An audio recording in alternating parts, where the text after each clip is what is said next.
Everybody, we are talking today about the problem in America. The problem in America, regular Americans don't have enough money.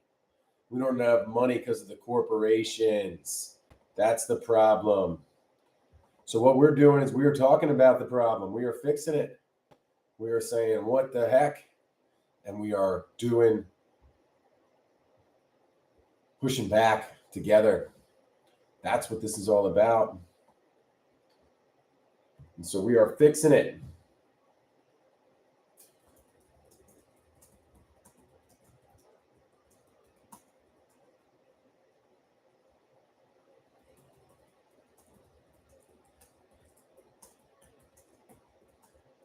What's up, everybody? We are talking today about the problem in America. Problem is regular Americans don't have enough money.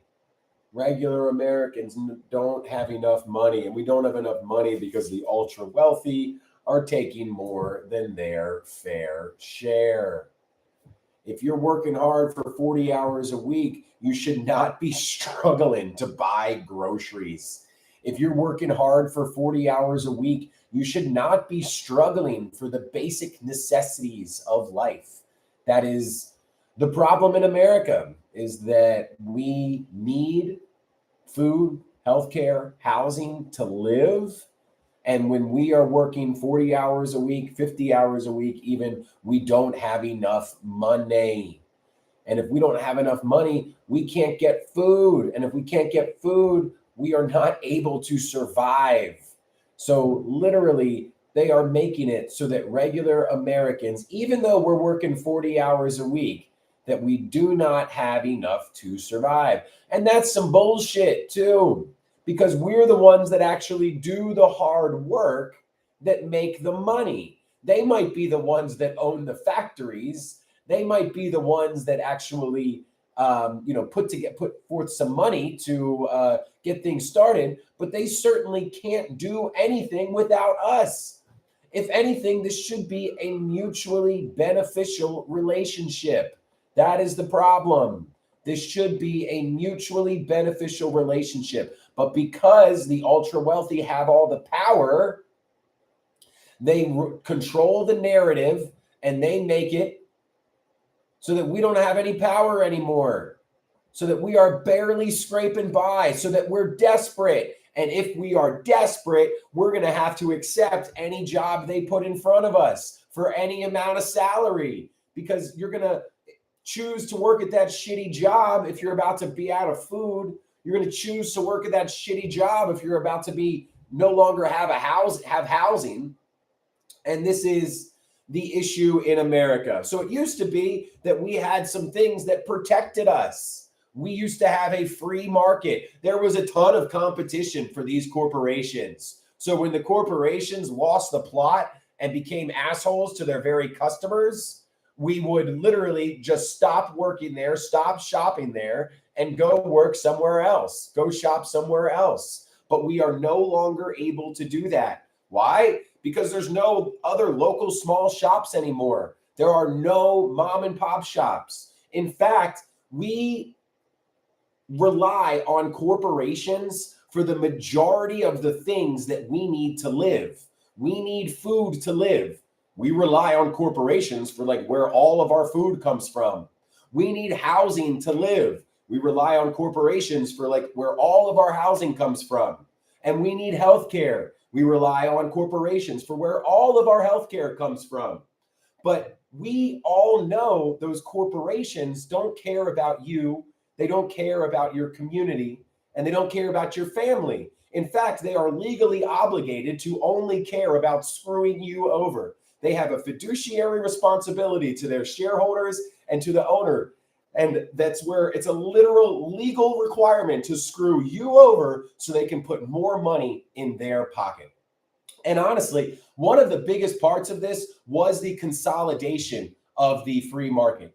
And that's been the biggest problem, is that the majority of people don't realize how protective the free market was for us. Because when there was actual competition, you think if the Home Depot employees treated you the way that they do, and there was another local hardware store to go to, that you'd keep going to Home Depot? You think if there was actually another general store that could provide the same things as the big box general stores, that if those employees treated you the way that they did, excuse me, where's this at? And they just kind of turn and walk the other way. No, you would go work somewhere else. You would go shop somewhere else. That lack of competition is what leads to the hubris that we see from the corporations, from those corporations literally walking around like, we control everything. We are in charge. You want to try to come at us? Just watch. We control all the pillars of power in society.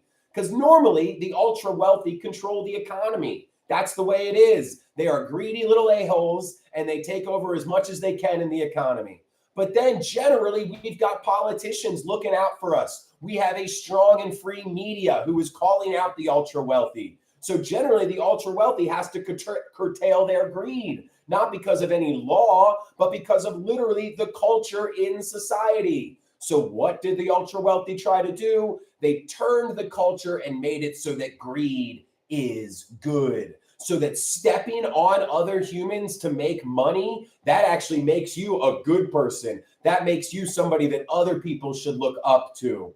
And really, it's kind of like they tell all these sinister little lies because it seems like money is what equals happiness. But really, money is what keeps you from being unhappy. It doesn't actually make you happy because money provides the things that you need to live, your food, your housing, your healthcare. Well, just because you have those things doesn't mean you're happy, but shit, you should try to be happy without having those things. So that's really the issue with the money is that they taught people, hey, if you get money, you'll be happy. But that's not really the point of money. The point of money is to have resources, and resources allow us to have a little bit of security. So we've got enough of what we need to live. And once we have security, once we have enough of what we need to live, then we are able to build what makes us happy. That would be having some self-dignity, having some respect. And once you've got dignity, respect, and a little bit of prosperity, then you are able to build a community. And it is only when you build that community that you feel that happiness, that you feel that fulfillment. Because life is not about making sure that you get by and that's the only thing that matters. Life is about making sure that everybody is able to achieve success. Because think about it, if you are in a country and there is literally 1% of people that is able to afford their basic necessities, if 1% of people is literally the only group of people that are able to afford their food, their housing, their healthcare, or if a very small percentage of people were the ones taking the majority of the money made in the country, then what it's going to do is it's ultimately going to destabilize the rest of society. So even if you've got, this amazing business or this or that, you need that society to be functional in order for it to work. So as we see right here, this is a graph of the amount of money that is being made in America today. What this shows is that the top 1% is taking about 40% of the wealth. You do another 90 to 90%, and really it's to about right here, is another 40% of the wealth. So 80% of our country's wealth is going to 16% of people. Except we are the ones that are doing the actual hard work. We are the ones that are making the economy actually last. That is that is what is happening. So there are two traditions of corporate governance. There are two ways that people used to think about the economy. There are two ways that people used to look at our economic situation. The number one is what, kind of the boomers grew up with and our grandparents grew up with, and that would be called stakeholder capitalism. And that is where corporations have responsibilities, not only to the people that are running their business, but to their employees and to their communities. Because without their employees and without being in that community, they would never have had a business in the first place. So somebody who believes in stakeholder capitalism believes that corporations have responsibilities not only to their stakeholders, but also mainly to their employees, because they'd be nothing without employees, to their communities, because if they were not in that community, if that community did not lift them up, they would not be where they are now. And that means sacrificing profits for your employees, sacrificing profits for your communities. That was the shining example that we would lead to. It's people were like, oh, I get it. If I am too greedy and I try to take too much, then I'm going to take away the ability of the people to actually do the hard work that I need them to do to make money. So it actually made sense, because it was like, basically, hey, I am not in charge of this. I am a steward of this. I am a steward. And that's really what it is. It's like, it's not yours. It's just that you were in the right place at the right time to be one of the people that is helping to facilitate it. That doesn't mean that you are able to exploit all the people. Laces, I would love to hear who it was, because there shouldn't be too many people reaching out. And I know there are some impersonating accounts that are going around out there.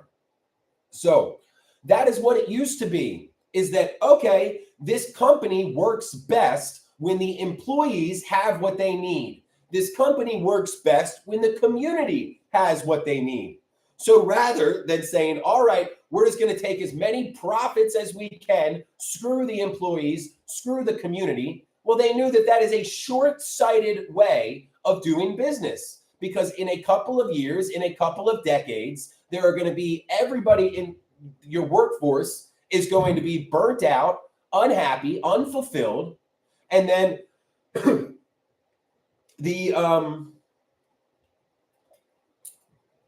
on top of that,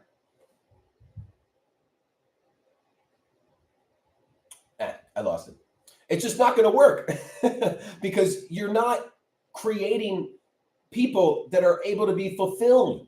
So what we have now is what everybody is realized with shareholder capitalism, where the shareholders are the dominant force in what people, in the direction of the company.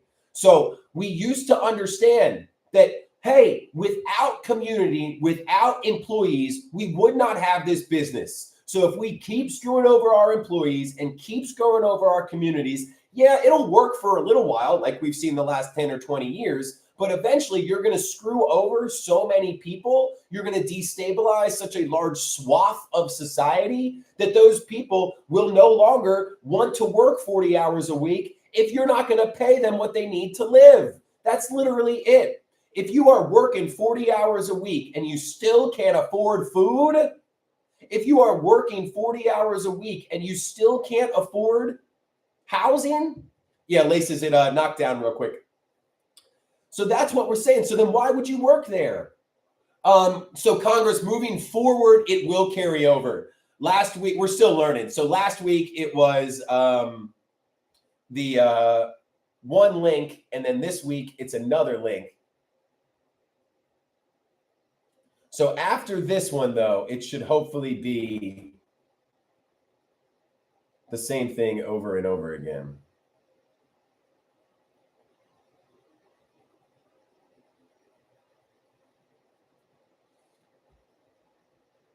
Awesome, y'all. I'm going to hop on down and hop back up. See everybody in just a minute. I'll be right back on, y'all.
What is up, everybody?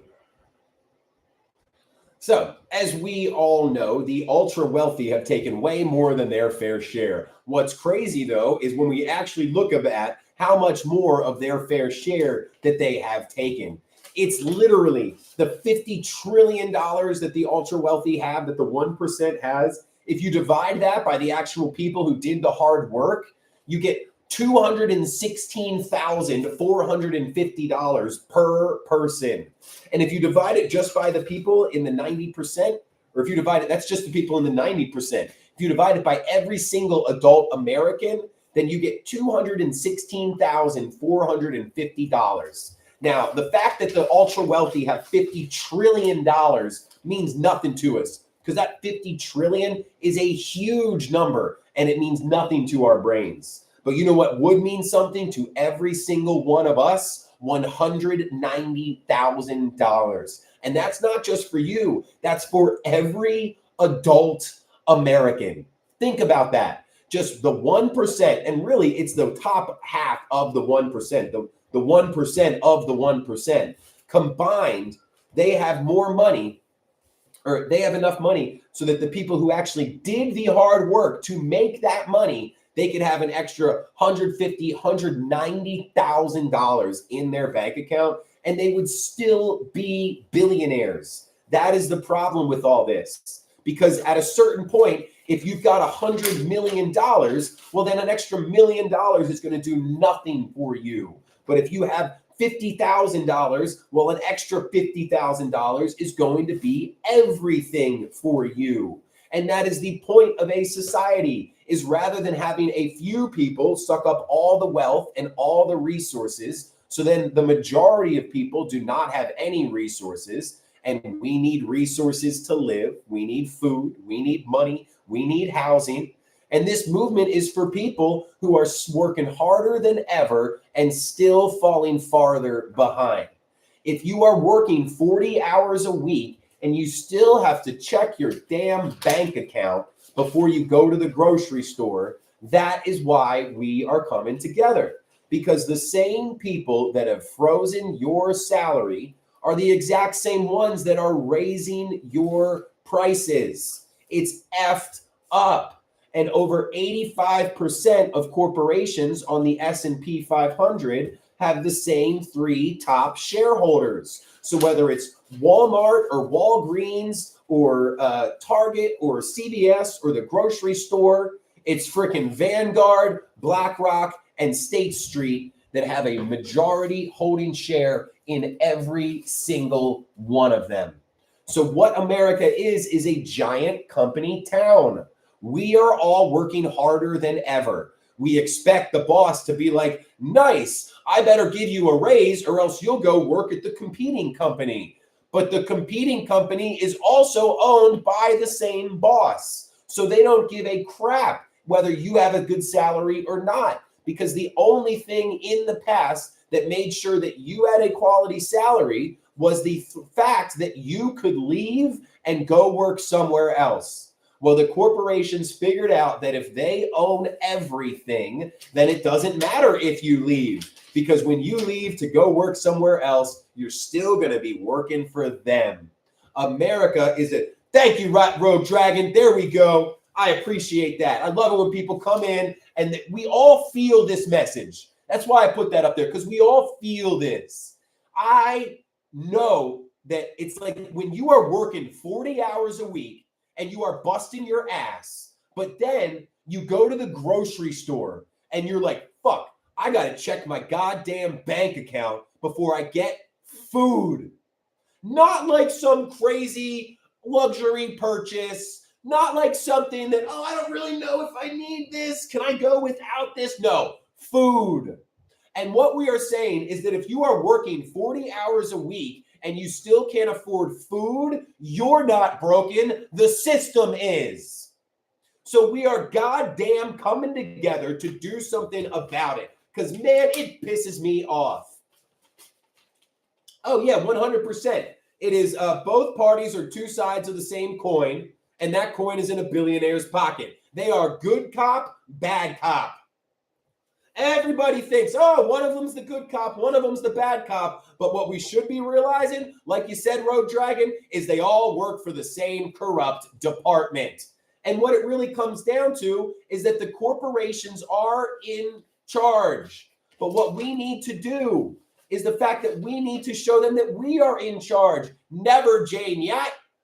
Be doing this for the rest of my life. I've got children and I've got a strong sense of right and wrong. And I say, ever since I was a little boy, I've always hated corporations because all they do is collaborate to screw people over. And because they are such little pricks about it, they don't even screw us over to our faces. What they do is they build in layers of insulation because they don't want to see the pain that they're causing. They don't want to be inconvenienced by the fact that their very same employees that are showing up every day, those very same employees that are fixing the parts that the boss doesn't know the name of. Oh, and they're relying on that machine to make money. And then that very same boss screws over their employee, so that employee still has to check their bank account before they go to the grocery store. But what it should be is a mutually beneficial relationship. Yes, Bradley, that's one of the first things we're telling people to do. Anytime you slap down a piece of plastic, a Visa, a MasterCard, that is 3 to 4% leaving your community every single time. You go and you shop at Walmart, a lot of that money you're spending at Walmart, boom, that's out of your community. What this comes down to, corporations don't care about you. Corporations don't give a shit about you. Laces, that's the whole thing. Visa charges 3% to every single retailer that uses their credit card. That's why you see small mom and pop shops say a 3% surcharge will be added for all credit card charges. That's because they are passing along the costs from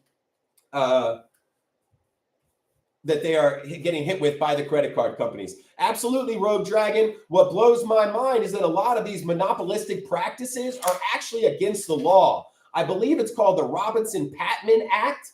And what the Robinson-Patman Act says that when it is anti-competitive, somebody cannot offer bulk pricing discounts. So essentially, somebody that has $1 billion to spend on wheat can't get a lower price than somebody that's spending $1 million because that is fundamentally anti-competitive. Oh, somebody with more money gets it for a lower price and then therefore can offer a lower price to their customer, which then would run the smaller place out of business. And if we run the smaller place out of business, we don't have any competition. If we don't have any competition, we don't have a free market. And if we don't have a free market, the corporations start to control everything.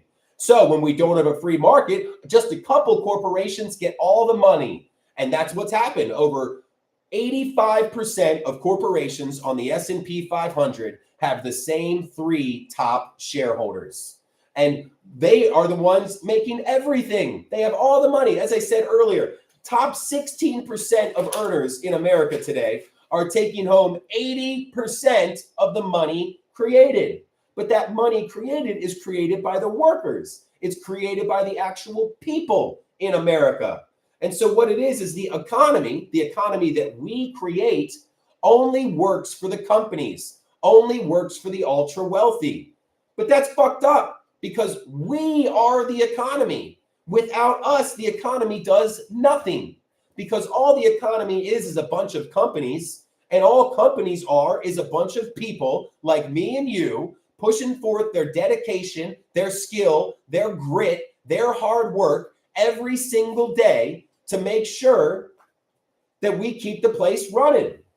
So really, it should be a mutual beneficial relationship.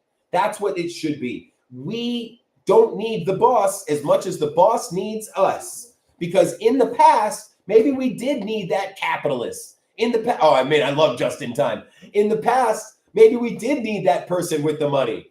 But what we are saying is that, well, yeah, that's all they brought to the table was a little bit of money. And before the internet, before that we could crowdsource all that money, we would be like, we had to get it. We had to rely on that person. So yeah, they might be able to throw their weight around a little bit more. Nowadays, if they're bringing $1 million, $10 million to the table, and we really need that as a country, we crowdsource that shit, right? We're all crowdsourcing all of our healthcare anyways. So if we really needed something, we crowdsource it. So what the actual owners bring to the table, we don't need anymore. We can replace it. So they are replaceable. But when that owner wants to grow and expand, because essentially, if you are working in a business and you were the only employee, well, that business can only grow for as many hours as you have in the day to work. If you are able to work 12, 15, 20 hours, then your business will grow along with how much you can work. So in order to work more, because you have to sleep, you have to eat, you cannot physically work more than 24 hours in a day, you have to hire other humans. And the insane part is that we allow job creators, owners, factory owners, to hire people for less than what it costs those people to live. So it's like anytime there is a job for $10 an hour, well, that's not a job for $10 an hour. What that is that's a job saying, hey, I want to make more money, but I don't want to pay the actual cost of it. What I want to do is I want to make more money, but what I want to do is not have to pay for the health insurance costs of that employee. I want the community to pay for it. What I want to do is I want to make more money by hiring that employee, but I don't want to pay that employee enough that they can own a house. So what I'm going to do is I'm going to underpay them so much that they have to go on housing assistance. And then it's everybody else whose taxes will go up. Tiki Talk, I love it. That is so true. And that's what really gets me. I was thinking about that yesterday, was the brain drain that is the financial industry. Do you know what's so crazy is if all those intelligent people that went to go figure out how to make this much more money, how to get data this much faster than the next person so they can get the stock prices 0.001 seconds ahead of time and then use their supercomputer to execute that trade in 0.001 seconds so that they can make more money than the other trading firm down the street. Do you know how much educational, intellectual power is going to bullshit? Is going to something that does not create anything? What we should be doing is focusing on making it easier for people to have what they need to live. It's really fucking simple. All humans only need a few things to live. We need food, we need housing, we need healthcare. That's it. We don't need some person putting a cable from Chicago to New York to try to get the stock market information that much faster. Because if you can get information 0.01 second faster than the next person, you will beat them. Not because you're smarter, not because you're better, but because you had more money to pay for the infrastructure. And it is just a stupid gambling game. Because what we actually look at when we think about these things is how little we actually need. We don't need the goddamn financial instruments like that. All those people that are working in the financial sector, what if they had gone into science? What if they had gone into the arts? What if they had gone to actually helping people rather than making themselves money, right? But no, in our society, what we have is we have a obsession with the company, with the corporation. And we don't really care about the smaller people because essentially all that's happened is that the ultra wealthy have controlled the media for a really long time. And if you are just joining us, this is Black Out the System. This is an economic pushback caused by the people in charge, because the people in charge are screwing us because we don't have enough to live. And people like Bourbon on the Rocks thinks it's because people aren't working hard enough. Well, I can tell you right now, why is it that we see the stock prices go up and up and up every single quarter, but then the wages all stay the same? And it's the same people that are freezing your wages are the ones that are raising your prices. I bet you didn't know that over 85% of companies on the S&P 500 have the same 3 top shareholders. I bet you didn't know that over 40% of companies, 40% of companies in America, private or public, are owned by the same 3 companies.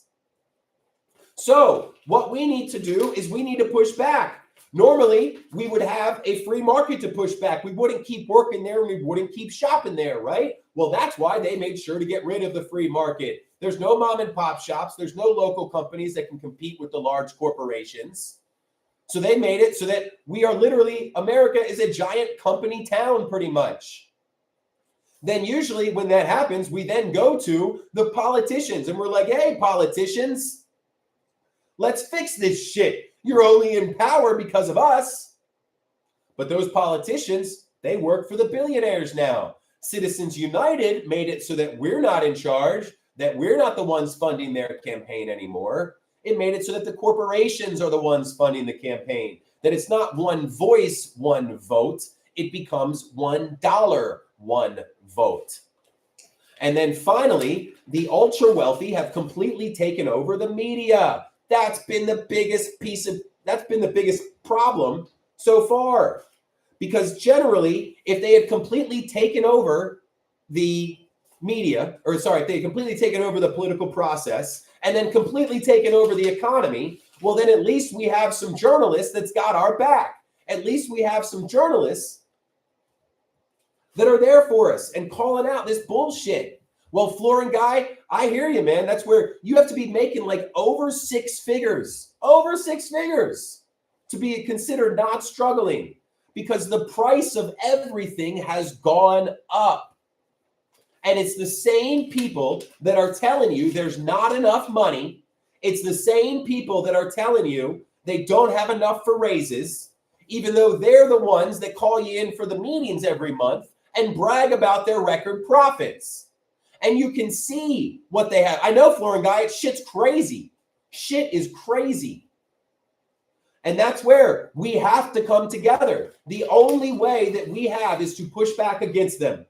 That's why they have tried for so long to make sure that we don't come together. And you know how I know that coming together makes them scared? Do you know how I know that just a bunch of regular people putting their foot down and saying, I'm sick of this shit, makes it so that they are quaking in their boots? Look at how afraid Starbucks is of the union. That is a bunch of baristas and coffee makers. I'm sure they're wonderful people, but they probably didn't go get an MBA like most of the executives at Harvard did. Most of the executives at Harvard at Starbucks went to Wharton or Harvard or Yale. They've got masters in business. Yet when a bunch of baristas and coffee makers are coming together and saying, hey, Starbucks, you guys are so smart. You guys are such tough negotiators. There's nothing we can do, Starbucks. I just like to doodle and make coffee and make people's lives better. I'm not like you, where I'm going to be this tough as nails negotiator. So what we're going to do is we're just going to negotiate as a team. That's it. Because little old me, you would stomp on me. You would beat me in a negotiation every single time. So what we're going to do is we're just going to negotiate as a team. That's what workers in America have been doing for hundreds of years, because the corporations are the ones that have all the power to put out messages in the media, to use lobbyists to sway our politicians, to use tactics. Because as the job controllers, you already control our retirement. You already control our healthcare. Y'all have got a lot of fucking power. So all we're trying to do is take back this much power by negotiating as a team. And y'all are losing your minds? Y'all are losing your minds? That should tell us right there. We know what the key is. It's like going to the Wizard of Oz and they're like, don't look behind the curtain. Don't look behind the curtain. There's nothing there. There's nothing behind the curtain. There's nothing behind the curtain. And you're like, maybe I should go check behind that. Maybe I should go check behind that curtain. If wrong doesn't work or produce for the billionaires, then what? Oh, if we don't work. I know, right? Well, that's where it's almost like they'd have to figure out a business model that works for the community as well as the company, right? That's what would need to happen, is the fact that, okay, so once, and it's really simple, once somebody has $1 million in their bank account and they've got a lot of security, then they no longer get 100% of the profits. They get 90% of the profits. 10%'s got to go back to their employees. They're still making $900,000 a year, but a little bit extra goes back to their employees. Once they get $10 million, then maybe 80, 85% they get to keep. And the other 10, 20% goes back to their employees. Once they've got $100 million, then we start giving back to the employees some, because you only get $100 million by relying on other people. You're not doing all that work yourself. So it's literally not even that difficult. Or we make it so that every single employee that comes in, you got to show them your books. You got to open up. This is how much money I make off of your labor. This is, so I make $120 off of every hour that you work, but you're only going to pay me 15. Not working there. Merv, what's up, my friend? And so that's the issue, is that they purposefully hide the information so that we don't have what we need to negotiate. Then when we literally just go, okay, you're not giving us all the information. We don't know exactly how much money per hour my job brings in to Starbucks. So if you would tell us that, we'd be able to negotiate from a stronger standpoint and be able to have a better negotiation. But because you're not doing that for us, we are just going to negotiate as a team, where all of us are going to negotiate collectively. Shit, if anybody's my age, we all grew up watching the Friends stars do it, right? That was such a big deal. Ross, Rachel, Joey, they all got $1 million an episode because they stayed together, right? We've known for the longest time that when we come together, we have the power. So now it shouldn't be any question as to why they have been dividing us for so long. Because they know that if we ever got on the same page, that we'd take the effing power back. So what they do is they try so hard to divide us. So if you are just coming in, we are Blackout the System. We are talking about economic pushback, because the pillars of power in our society, the economy, the political process, and the media have all been completely taken over by the ultra wealthy, and we don't have any other way to push back rather than us coming together. But they have made it so difficult for us to come together. They have lied to divide for decades, that we think that all the problems happen from other fellow Americans. I'm just some dude talking on the internet. I don't control the economy. I don't control the political process. I don't control the media. But man, the words that I say sure make some people angry. Nova, it seems like we do have a fake scam account, and Blackout the System Real is the fake one. It's so weird. I try to search for it on TikTok and we cannot find it. So Blackout the System Real is the fake one. We would not have messaged you. Like if somebody writes to us, we'll write back. But generally, oh la la, you are so right. They will use anything to divide us. Anything to divide us. And that's really what it is. They've lied to divide. That was their game. And they left all of us to shoulder the blame. And now we feel bad about asking for the things that we need. Nay, demanding it. We're literally like, look, we don't decide what these meat suits need. If these meat suits didn't need food or water, that would make our lives easier. Gosh, we're so sorry that we have to have food or water. But that's what like a human right is, right? People don't get it, but that's what a human right is. It's, oh, you didn't choose to need that. You didn't choose to need health care. You didn't need to choose to have food. You didn't need to choose to have housing, but you have to have those things to live. So if you believe that human life is valuable, that's all this is. If you believe that human life is valuable, then you believe that everybody should get what they need to live, right? How do we not see that? If you believe human life is valuable, then they should get everything they need to live. And what blows my mind is that we've got this arbitrary number where, okay, if you're younger than this, then you deserve to live. If you're older than this, then you do not deserve to live, right?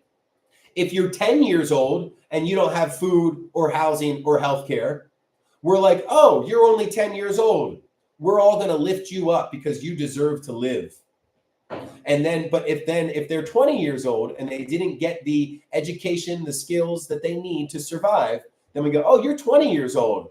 Too bad your life doesn't matter anymore because you didn't learn the right things that you needed to support yourself. You don't pick where you live. Everybody is born into a house, into a zip code. They didn't pick where they were born. And then what's so crazy is that house that people are born into that they didn't pick. They didn't pick where they were born, but that house that you're born into, that decides the quality of your education, right? So we need skill. So we need a job to get food, right? And we need food to live. So we need a job to get food and we need food to live. Where do we get our jobs from? We get our jobs from our education, from our skills, right? Where do we get our education and our skills from? Our school system. And then our school system is completely predicated on the value of your house. And as a baby, you didn't choose the value of the house that you were born into, yet the value of the house you were born into decided what the next 18 years of your life looked like.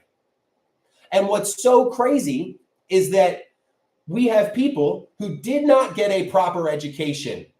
And when they're 5 years old and they don't have food or housing, when they're 10 years old and they don't have food or housing, when they're 15 years old and they don't have food or housing, what do? We say, oh, we as a society are going to take care of you because you didn't get the opportunity that the rest of us had to make something, to build your life.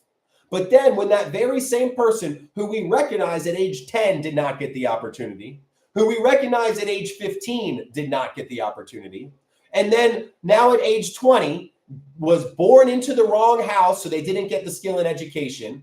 They didn't get the education that they need, so they weren't able to get a job. None of their fault. And then they are 19 years old. Now they can't afford food. And we as a society are like, yeah, that person doesn't deserve to live. No, not at all, Red Vixen. What it has shown is that if you've got two identical twins and one of them goes to a nice private school and the other one goes to a crappy public school, the one who went to the crappy school will have vastly lower outcomes than those who didn't.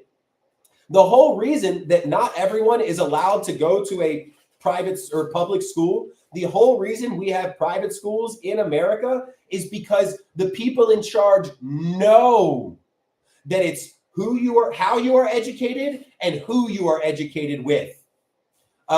It's so weird. We don't care whether it's power hungry blue or power hungry red. We think they're all a bunch of dumbasses, Vixen.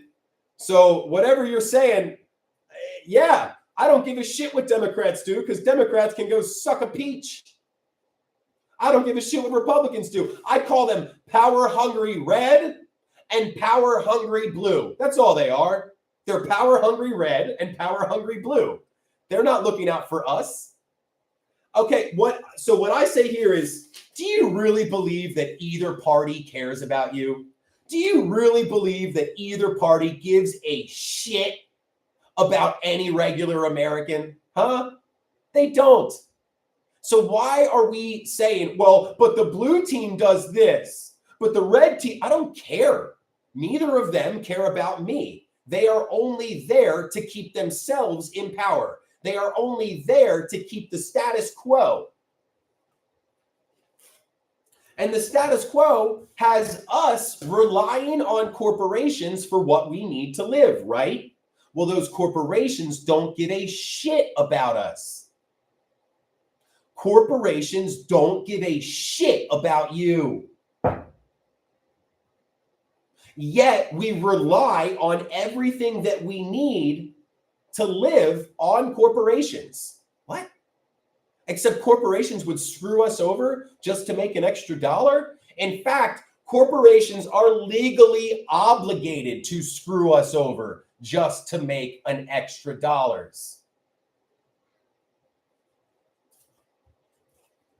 So what we need to do is fix this, but it's really hard to fix for a couple different reasons. Number one, they hide the true cause of the problem. It looks like there's 1,000 different issues going on in our country, but there's not. There is one single issue, and that issue is greed. That issue is the wealth inequality. Because regular Americans need money to live. We need money to live. But we don't have enough money. And we are the ones that do. Not everybody can. So what about somebody that has to work 40 hours a week? That's where, so you have somebody, this is where it's so insane. So let's just be clear about this then. Let's be honest about this. So when my grandfather came back from World War II, he was able to use the GI Bill to buy a house. Well, if you were a Black American coming back in 1945, you were not able to get that very same GI Bill. And then fast forward, that is where a lot of now the boomers were able to go to school based on a loan that their parents took out, the collateral of their house. So, and then fast forward, so why do you think it was then that we based education quality on housing prices? Because, maybe there was a group that we had already put down that we wanted to continue putting down, that now 50, 60, 70 years later, both family members have to work. They both have to work 40 hours a week just to afford their rent. They don't have the opportunity to homeschool. They don't have the money to send them to private school. And that's why it's set up this way. It's so that people who have the advantages continue to get the advantages. And then what it is then they lie to people. Red Vixen, your opinion is no longer really matters that much, because you know for a fact that not many people, how many are single family income households on there, right?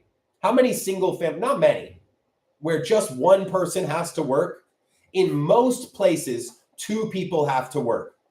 Two people have to work. I'm sure there's going to be some that aren't, but in most places, two people have to work.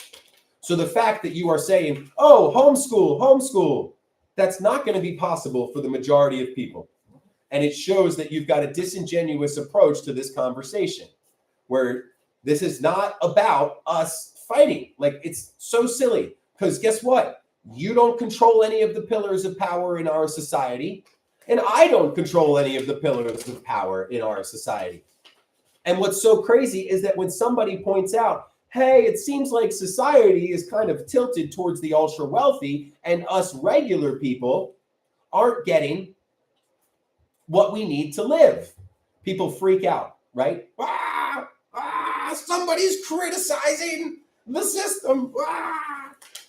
Well, no, it's just that 1% of people have as much money as 90% of us. It's just that 400 people in America have as much money as 130 million Americans. It's this, that the $50 trillion that the 1% have, if you divide that by every single adult American, you get $190,115. So let's cut that in half. Let's let all billionaires still be billionaires, but let's get the regular Americans their fair share, not a handout, their goddamn back pay. So if every single American got what they were worth, they would have an extra $95,000 in their bank account. So Dahlia, you'd have an extra 95 grand in your bank account. If you got parents, each of them would have 95 grand back in their bank account. This is what's been taken from all of us. The $50 trillion that the 1% has, that means nothing because our brains can't comprehend it. But that $100,000, that $95,000 that should be going to every single adult American, well, that would mean everything to every single one of us. And that's where this picture, all the people doing the hard work, and then here's the employer sitting on top of the factory that we built, that we carried, but they're the one on the gold throne. Meanwhile, every single one of those people has to check their bank account before they go to the grocery store. So what people don't realize is that whether you are rich or whether you are poor, you are just a product of your society. That's it. You're just a product of your society. And if you don't believe that, then you've believed the lies. Because listen, you don't decide what language you speak.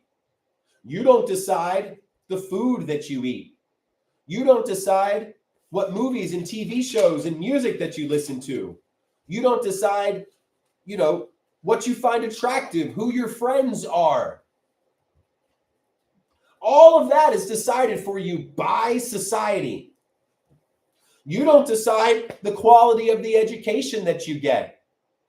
You don't decide many things, the religion that you have. Yet, when somebody is born into an economic disadvantage, we are trained to not see it because it helps us. It makes us feel better. If we say, oh, they were not born with disadvantages that I didn't have, we say, oh, they didn't work as hard as I have. They didn't have the chutzpah that I had. And it makes us feel better about ourselves, right? Because in reality, whether you are rich or poor, it is not your fault.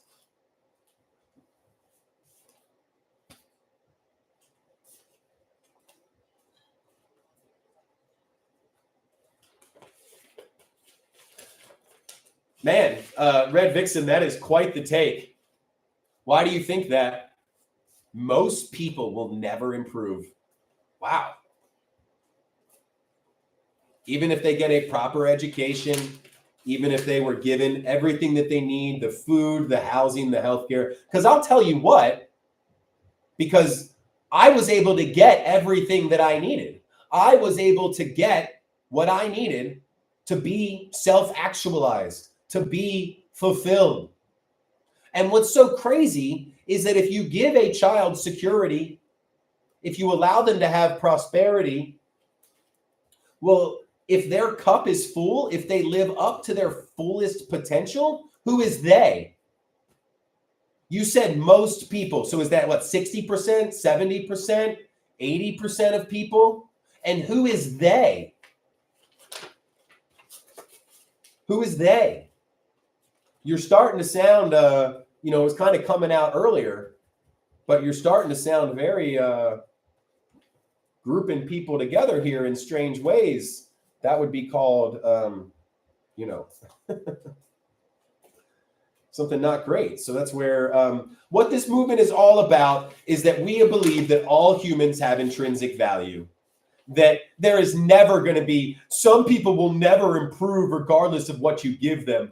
What I hear when I see that is I hear somebody telling on themselves. What I hear is somebody saying, I will never improve regardless of what you give me. So therefore, I don't think anybody else will either. But what we are saying is it's not about you. We know. If you've gone through this system and that's how you come out the other side, you might not be somebody we want on this group. What we are talking about is building a society where every single person is able to live up to their fullest potential. Every single person that is able to live up to their fullest potential. Because we believe that if every single, oh yeah, Chrissy, 100%. Because we believe that if every single person is able to live up to their fullest potential, well, they will always excel at what they do. In another word, if everyone has their cup is full, if everyone's cup is full, think of it. If nobody has to worry about themselves, if nobody has to worry where their food is coming from, you're not going to be anxious about your next meal. If nobody has to worry where your housing is coming from, well, you're not going to be worried about that. And if all of the needs that you have are taken care of, then you're not going to be only worried about yourself. You're going to be worried about other people, right? And that's fine. So Red Vixen, that tells me that you are not somebody that would probably want to join this movement. Because our entire goal is to say every person has value. Humans have intrinsic value. Humans have things that they need to live. And if a human has something that they need to live, well, that thing is a right. Because why would we take away something that if we take it away, that person dies? That's all we're saying, is that people should have everything they need to live. Why is that controversial? People should have everything they need to live.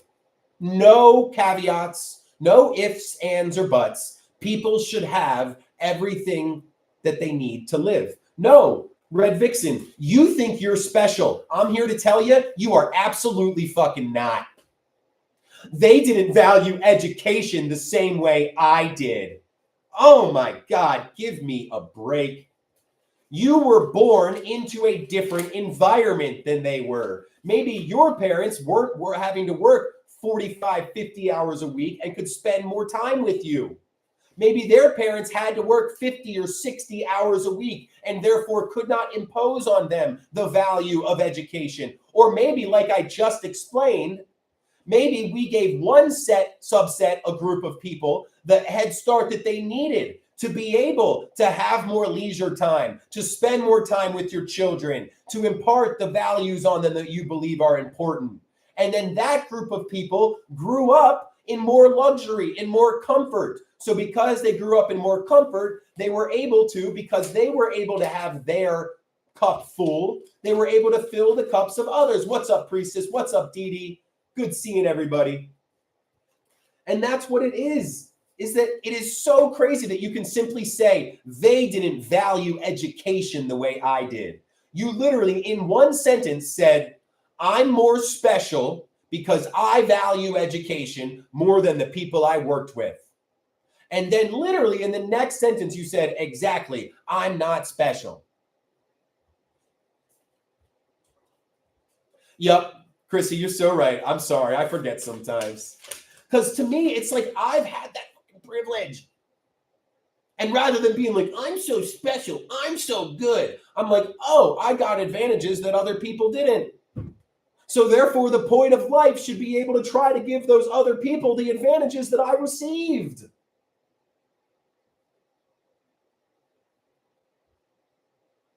If somebody is born without a limb, if they don't have an arm or a leg, we go as a society, oh, they've got a physical disability. They don't have the same opportunity as we do. We should all band together to lift them up so they get the same opportunity as the rest of us, because they didn't decide that they were born without an arm, because they didn't decide that they were born without a leg.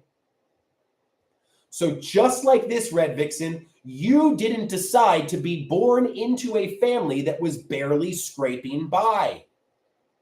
So, shouldn't you then have empathy for those other children that are born into a family that's barely scraping by? Because those children that are born into a family that's barely scraping by, they are not going to have as many opportunities as those children that are born to a family that have everything that they need. In fact, the children that are born to the family that is barely scraping by is most likely working at a business owned by one of the families that has more than what they need. So the family that has more than what they need, let's ask, where are they generating their wealth from?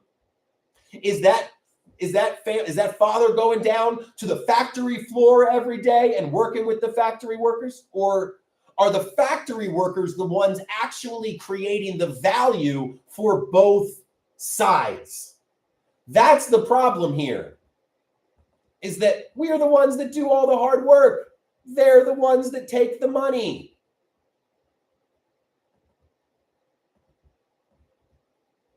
So this is what I was saying earlier with the 50 trillion, but this is it. The top 1% of Americans are 3 million people. And combined, they've got $50 trillion, $52 trillion. Whereas the bottom 90% is 230 million people, and we've got $44 trillion. Their net worth, 35 million. Our net worth, 162,000.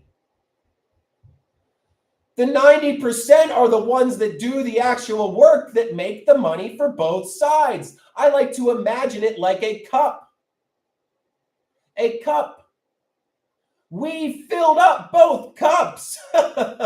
We do all the work. They took all the money. And if we had been paid our fair share, we would have 108,000 more dollars to our name. Not per family. That's per person. Per person. So that is why we are organizing. Because in 1973, the top 1% made 8% of the wealth generated that year. Today, the top 1% makes 40% of the wealth. The next 15%, so 85% and up, makes another 40%. So 16% of Americans capture 80% of the wealth. That is insane. The middle class has been eviscerated. So that leaves, what, 240 million people for 20% of the GDP? And that's where the bottom 50% of people have less money than 400 of the wealthiest billionaires combined. I'm going to end it on this. This is the speech from a movie called The Dictator. Now imagine if America was a dictatorship. You could have 1% of people with all of the nation's wealth. They would help their rich friends get richer by cutting taxes and bailing them out when they gamble and lose. You could ignore the population's needs for healthcare and education. Your media would appear free, but it would secretly be controlled by just a couple people or just a couple families. You could wiretap phones. You could fight and start foreign wars. You could have rigged elections. You could lie. You could fill your prisons with one particular racial group, and no one would complain. Lee Robert. I have a very successful business. I grew up with everything that I needed. And I believe the fact that I was able to grow up with security, take the chances that I need to become the person that I wanted to be, that's what gave me the self-actualization and the ability to be like, why the heck doesn't everybody have what I had? Why the heck doesn't everybody have what I have? Oh, it's not due to anybody's fault. It's literally where you were born and who you were born to. It's not about how smart you are. It's not about how intelligent or quick or fast or anything. Your zip code determines your outcomes way more than how hard you work. And that's just kind of messed up. Like, yes, it's from multiple points. So, like, from me as an individual, I'm like, dang, this is stupid. I want other people to have leisure time. I want other people. It's not what anybody else thinks. What are you talking about? It's I've got 2 children and I don't want them to have to work more than 40 hours a week and still not be able to afford food. Lee Robertson, you realize there are many people in this country that are choosing between food and rent. That's kind of messed up, right? That they're working 40 hours a week and they're choosing between food and rent. And that's all that we're saying is that if you're working 40 hours a week, it shouldn't be so stressful to go to the grocery store. That's about it. If you're working 40 hours a week, it shouldn't be so hard to obtain housing that doesn't wipe you out. Well, so the problem, like, all right, I'll give you the quick run through, Lee, just because you've been so nice. So what we need to do is we need to come together as regular Americans, because generally when shit starts happening like this, we've got 3 different pillars of power within our society that we go to. Number 1, if the goddamn corporations didn't control everything, we would simply stop fucking shopping there. We'd go back and shop at our local general stores. We'd shop at our local hardware stores. We'd shop at our local general or grocery stores. But guess the fuck what, Lee? All those places are gone. There are no local general stores. There are no local grocery stores. There are hardly any hardware stores. And if they are around, they can't compete with the goddamn corporations. So number 1, they took away the free market, Lee. We don't have a free market. How can we think that we're in a capitalistic society if we've got 3 companies that are overtaking, that have the top shareholder in over 85% of corporations on the S&P 500. So number 1, they've taken over the economy. Number 2, they've taken over the political process. And number 3, they've taken over the media. So usually we would use one of those levers of power to exercise our power and take it back over. But the oligarchs, the billionaires, they control all that shit. So what we then have to do is come together to push back. But I don't know if you've noticed, Lee, but they've spent a lot of money on their media trying to divide us. We literally fight each other and go, Republicans, you're the problem. No, Democrats, you're the problem. Meanwhile, we're all just regular folk who don't have control over anything, right? You don't have control over it. I'm not making the policy in this country. I'm not deciding that the things are the way that they are. I'm just like, hey, this is the problem. I'm a business owner. I've got a special perspective on all this. So, and then what we need to do is get people to recognize, hey, y'all, you're the ones that are actually in charge, because these ultra wealthy people, they need the economy to keep their profits rolling in. Well, guess what the economy actually is? They want it to think that it's them and all of their companies. But what it really is it's you. It's you going to work every single day. It's you showing up, because you're the one that fixes the part on the job site that the boss needs to make money. But that part that you're fixing, the machine that you're fixing, your goddamn boss doesn't even know the name of the part that you are fixing. So the economy is for us, because right now the economy only works for corporations. But we are the economy, not the goddamn corporations. We are, because all corporations are, or all the economy is a bunch of companies. All companies are is a bunch of people. Unionization, all it is we need to have each other's backs. The only way we can have each other's backs, or the only way we can take the power back, is by having each other's backs. So what we really need, if we really want to take it back, Glam, would be a full-on general strike. A general strike is the only way that shows them that we are serious, because essentially we need to come together. But right now that is so difficult. That's why we have practice coming togethers, where we learn, okay, what is this all about? Yeah, it's sticking it to the corporations, but it's also about taking a week to find other places to shop that are local. because the corporations don't give a shit about you. The corporations don't care about your family, and they would screw you over in a heartbeat. In fact, they're legally fiduciary obligated to screw you over to put more money in their pocket. So if you are just joining us, what we are talking about is why are the majority of Americans working harder than ever and still falling farther behind? Why is anybody that is working 40 hours a week for a successful company unable to buy groceries without checking their bank account? Shouldn't like food not be a scary thing to purchase? Shouldn't food be affordable? And that is what we are doing, is we are saying that, hey, if anybody else thinks that it's messed up that we need to work more than half of our lives just to afford the things that we need to live, we are coming together to change it. That's why they worked so hard to pull us apart. That's why they work so hard to divide us, left versus right. Well, it's not left versus right. It's that they know that if they can keep us fighting, that we will never get on the same page. My little analogy is this. If you owned a business that made $1 million a year, but you only paid your employees $10 an hour, and you were a greedy son of a bitch, well, what you would try to do is you would get all of your employees to fight.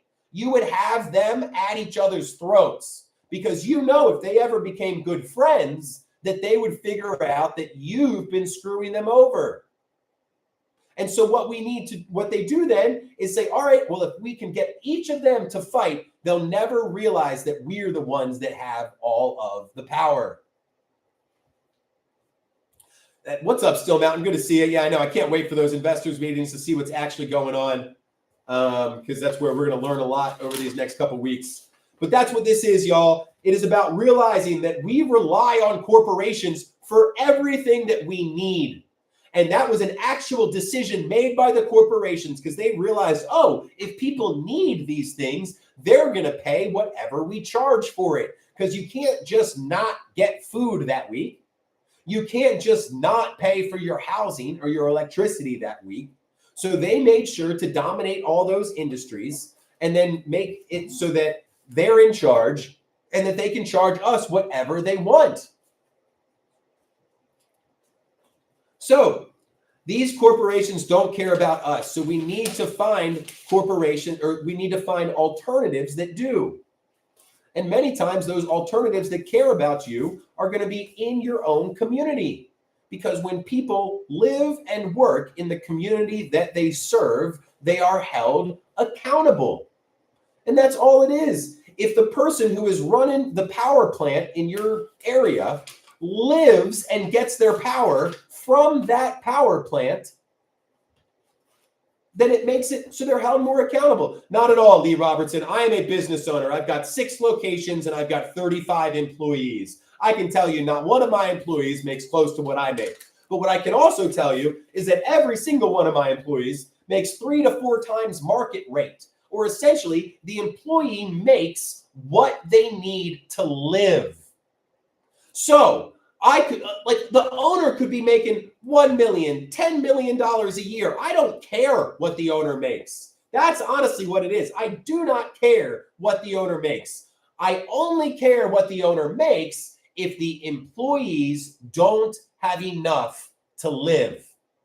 Because this is what it is, Lee. I've got a bunch of employees whose market rate, who I could be paying at $15 an hour. But that $15 an hour doesn't cover what they need to live. So what actually would be happening is right now I pay them like $40 an hour. Hell yeah, bad boss. Thank you for speaking up. It's nice to know that, there are people out here that feel it. And so what we could be doing is for all those employees that are making $40 an hour at my business, I could drop them down to $15 an hour. That's what everybody else is paying them. And I would make a shitload more money. But then what would happen to that person? So that person wouldn't have enough money for housing, right? So then they would go on housing assistance. And then that's you paying for my greed, right? That's what this is all about. It's that the ultra wealthy are using the common good to stuff their pockets. Now, the common good is amazing. It's there in case of emergency, and the social safety net is an incredible thing. But right now, the social safety net is being used by the ultra wealthy to take more than their fair share. And then what they are doing is then they use their control of the media to lie about it.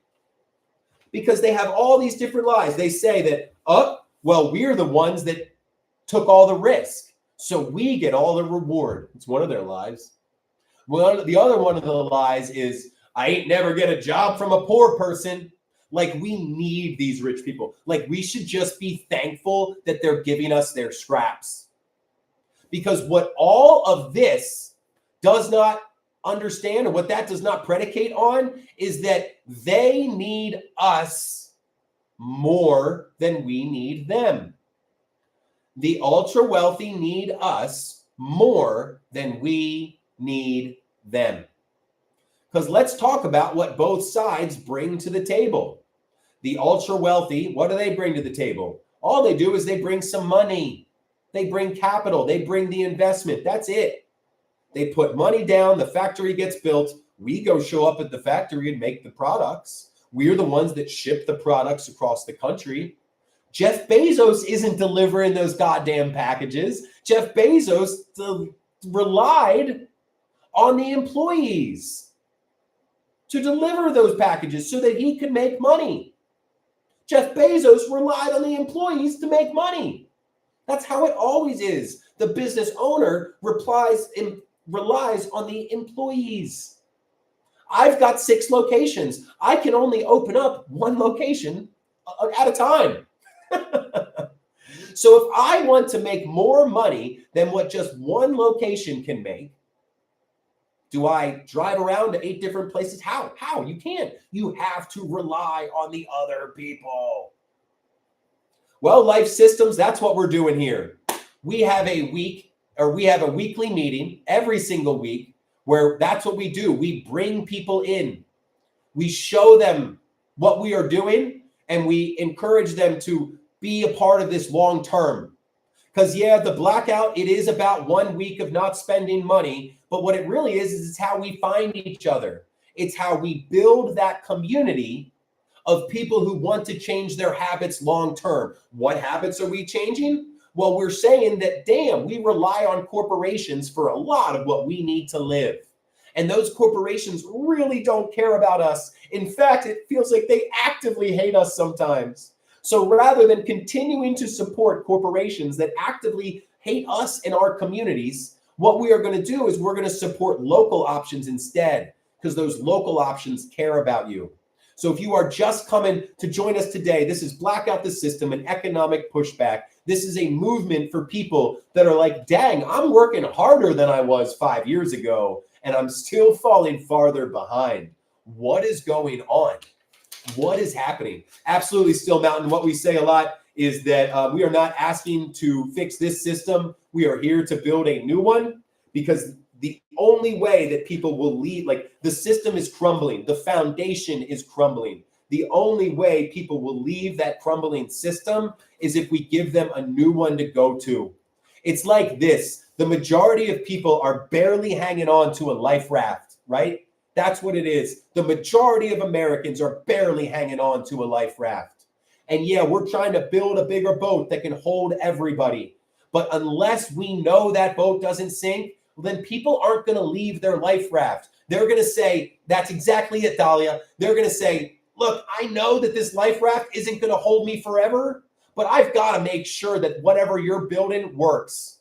I can't leave this crumbling system until I see the new system. So that's what we are building. We are building a network of parallel systems builders. We are building a group of people that are ready to change their habits long-term away from corporate options, because corporations don't give a fuck about you, and towards local options. Because local options, when people live in and around the community that they serve, they're held more accountable. That's what it is. If the person who runs Flint water treatment plant lived in Flint, Michigan, I bet you that shit would have gotten fixed a lot faster.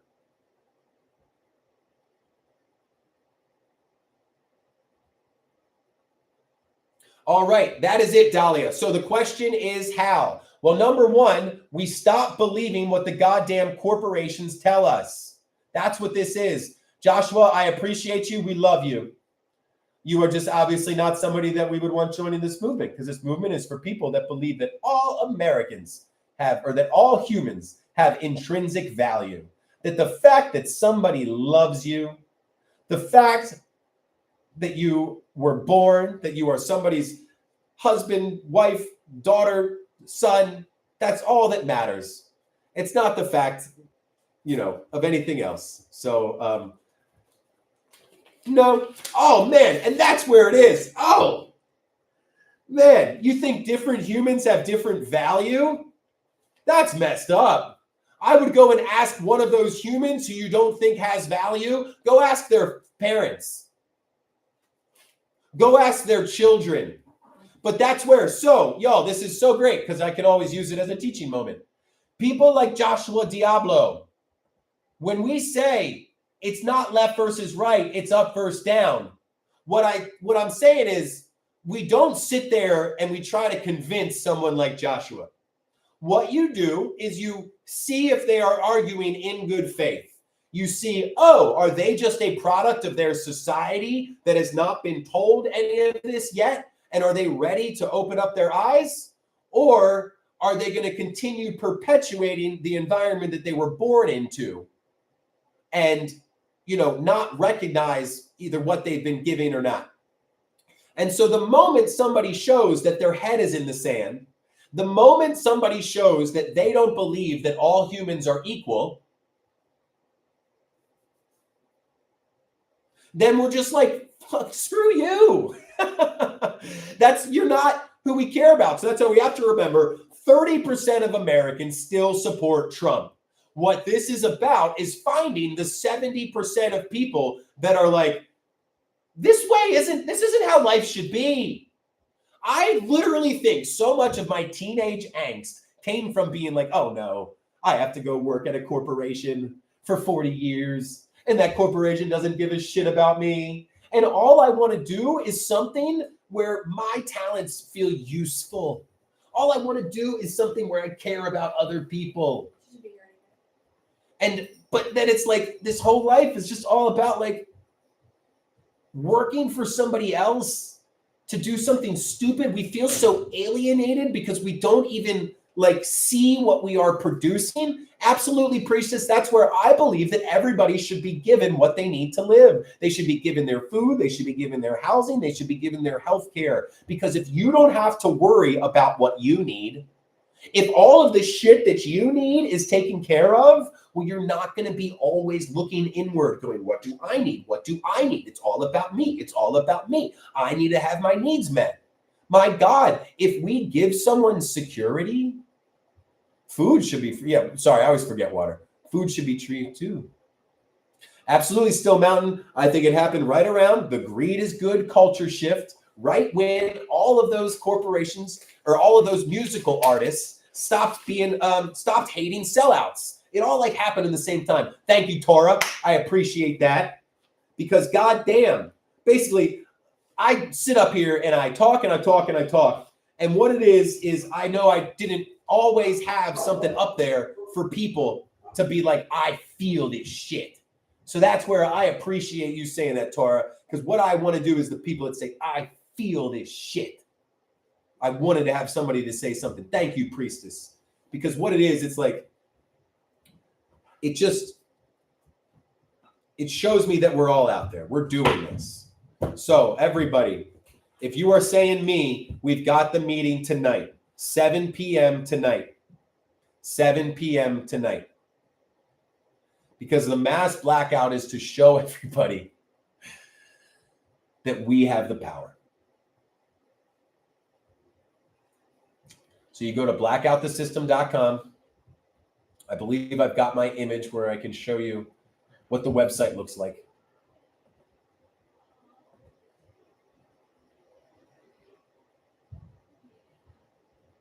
All right, so go to the website. Website will look like this. Oh, nice, Still Mountain. So as you sign up, it'll say Blackout the System up here. And then underneath there, you'll see Hands Across America and Divestment December. And then right underneath that, you will see Blackout the System, Citizens Assembly. What we are doing is we are first getting one person in every single state. There he is. One person in every single state. And then as soon as we've got one person in every single state, then we are going to have a team for each and every state. So every state will have 5 teams, and each team will be a little bit different to give everybody with different skills something to do. And so there we go. And that's where, so what we have is then when you come to these meetings, I'll be there, Isaiah will be there. And then essentially the goal is, what's up, Corbin? The goal is, let me see if I can,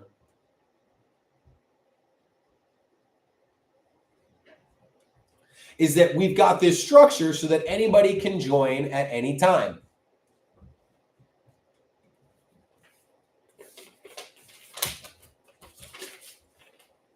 Life systems, I'm not quite sure what you're saying. Working on getting that. That's awesome, Florida. We need that. So what we are doing, so right now, so we've got them on Zoom still, Mountain, and then we just started a new Discord yesterday.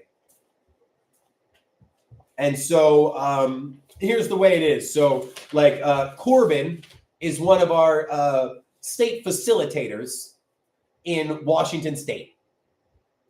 And then Corbin will help the state facilitators or the state coordinators.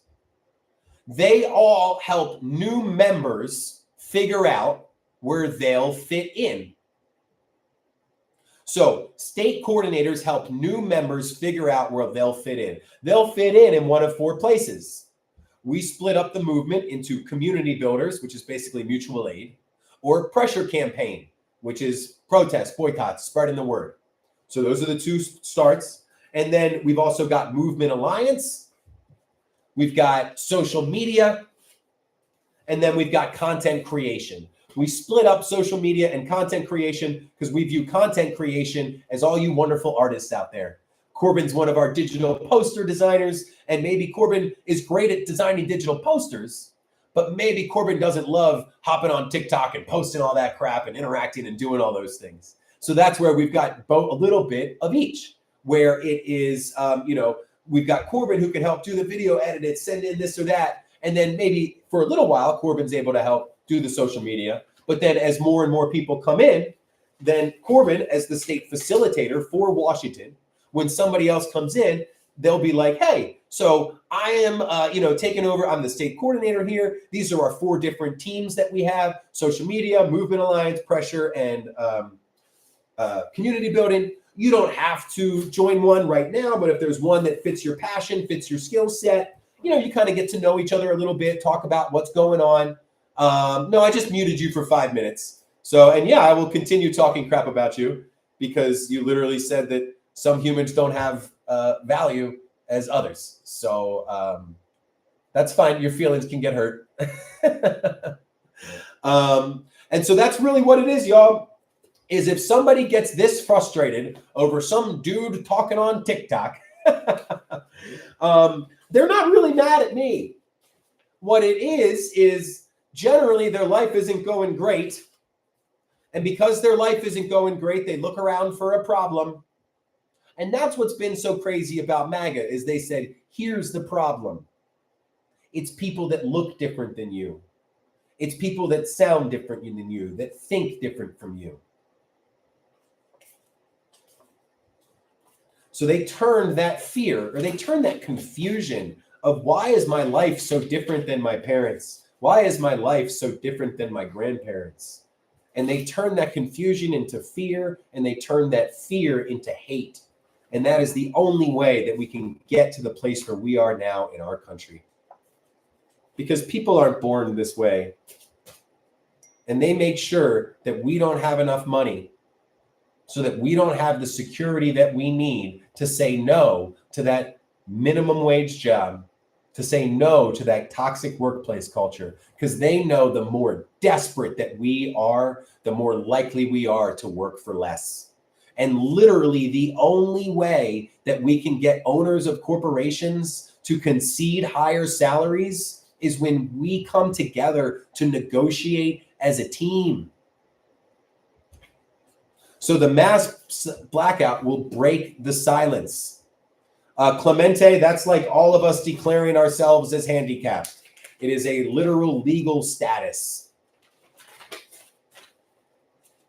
You just can't do it.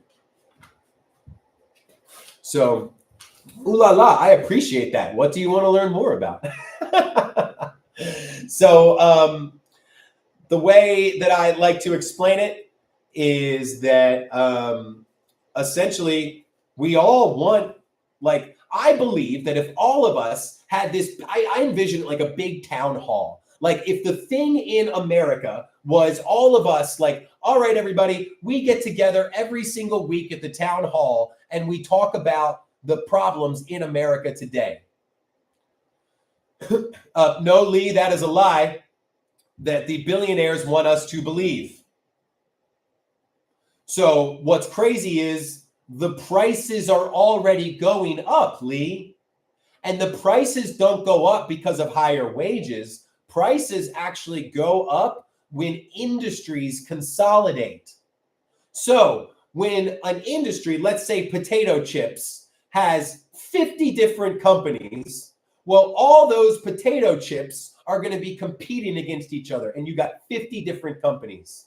But then if all the people that make potato chips only have 2 companies or 3 companies, and each of those companies all pay the same lobbying group to make sure that they get all of the good regulations, then that is exactly what is going on with all of the companies right now. Is if there was more competition, then we would have better quality service and higher wages. But it's the fact that they got rid of all the competition and will not allow us to start other competition that actually competes with them. Yep, so the preliminary, Patty, I think it was $500 million, but we're going to have a lot more detailed information because honestly, what told me a lot was how intensely all the media companies, it felt like they were trying to prove something, right? Oh, record sales, record profits, oh, this and that. And it was just like, why are they like, they're like all these tryhards. Well, Soul Ray, I appreciate you saying that because that is what this is all about. It's that there are 208 million Americans who are working harder than ever and still falling farther behind. And what they do is they blame us rather than us recognizing that, hey, we're the ones that do the hard work. We're the ones that actually make the value for the company. Why is it that we are the ones that are not making our fair share? Because all it is that we got more productive. We used to make, let's say $1,000 in a week for the company. Now we make $30,000 in a week for the company. But that money that we make, it doesn't go to us anymore. It only goes to the ultra wealthy, the corporations. I'm going to check.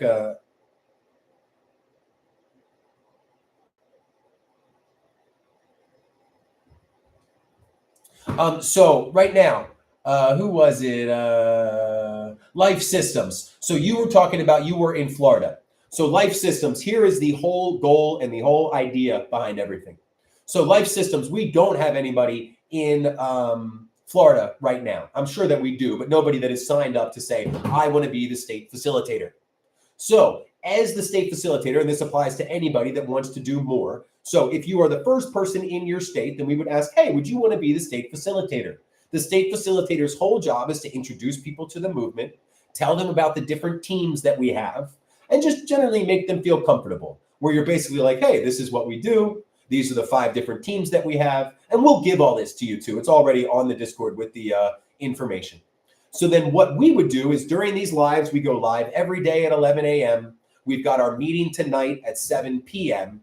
And then what I would say is during all this, hey, here's the link to our Discord. No matter what state you are in, we've got a state for you. And when you go and you join that state, scroll down, find yours, go to the general chat for your state and give it, 24, 48 hours or so. But your state facilitator will reach out to you, let you know, hey, these are the teams that we have filled. These are all the people on our team, just kind of all the information about it.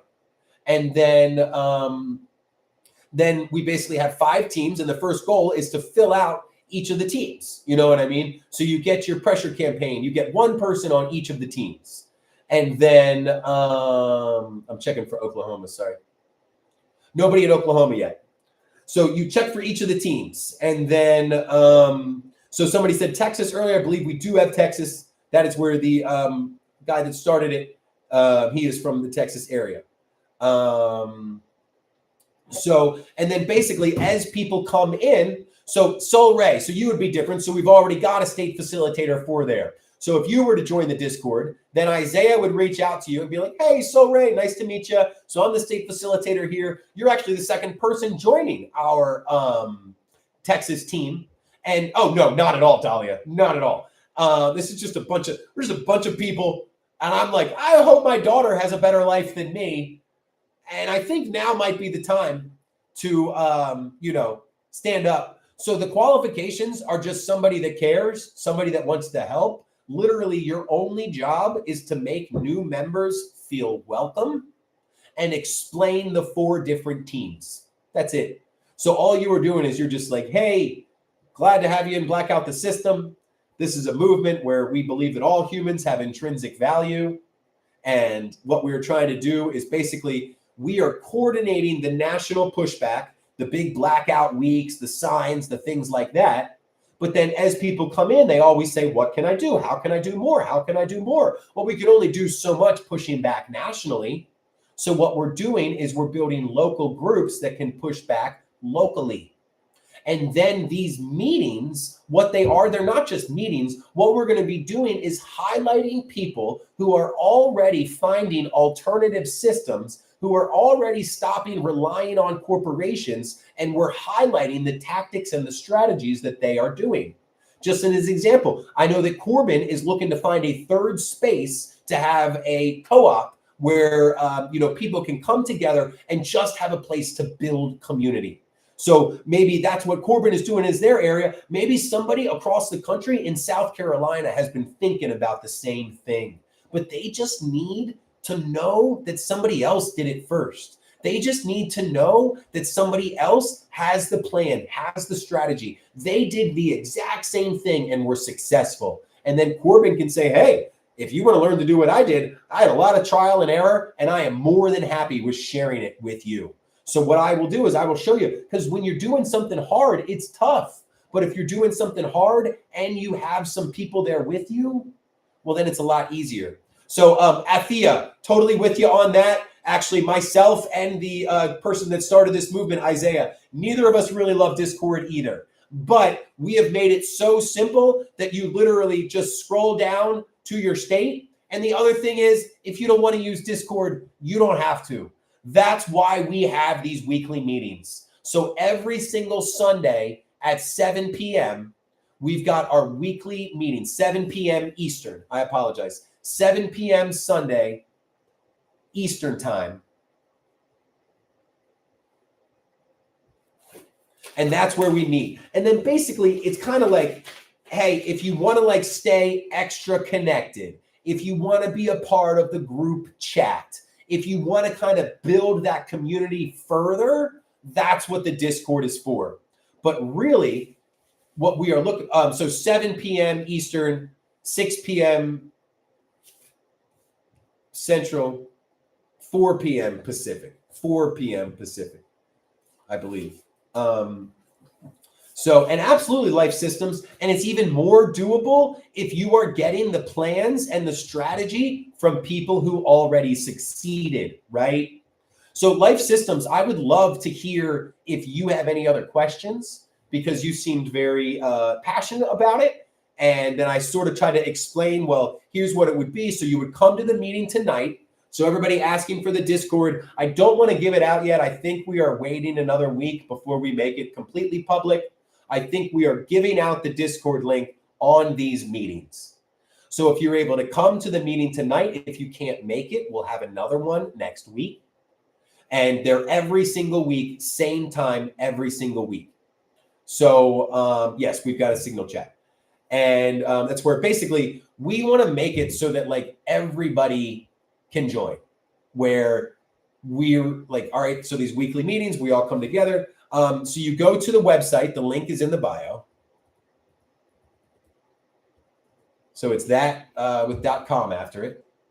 So link is in the bio.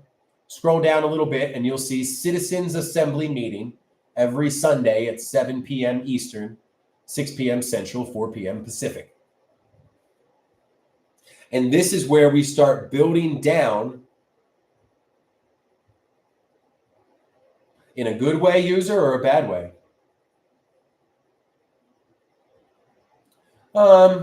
Yeah, we'll see. Life systems. That's where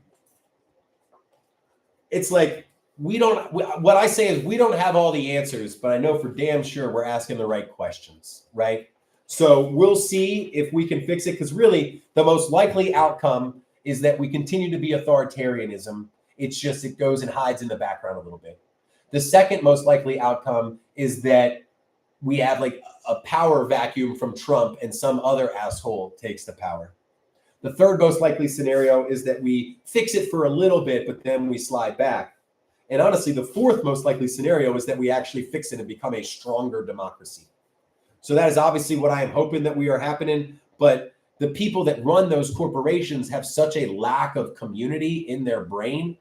But that's what it really is, Corbin. If we can get it, I think that they are just so motivated by profit that if we were like, look, if you keep this up, your profit is going to get screwed. Your profit is going to be gone. And that's really what it is, Still Mountain. It's the linking of, it's the way they're all interconnected. And that's what sort of puts a fork in it for me, Life Systems, is that the companies figured out that, oh, the way we survive is we become a giant virus, actually, so that all of us are interlinked. So if you try to get rid of one of us, one other one still survives. And that's really what it is. It's almost like you had a tumor in your entire body, but that tumor was like squeezing your life systems. So you wanted to get the tumor out, but the tumor is the one that's actually like in control. So that's where we are pushing back, because right now we are literally relying on people that hate us. We are relying on the people that give us food, the people that do not care about us to give us food. So, well,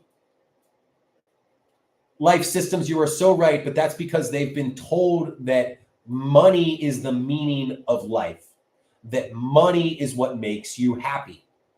So their pursuit is money and only money.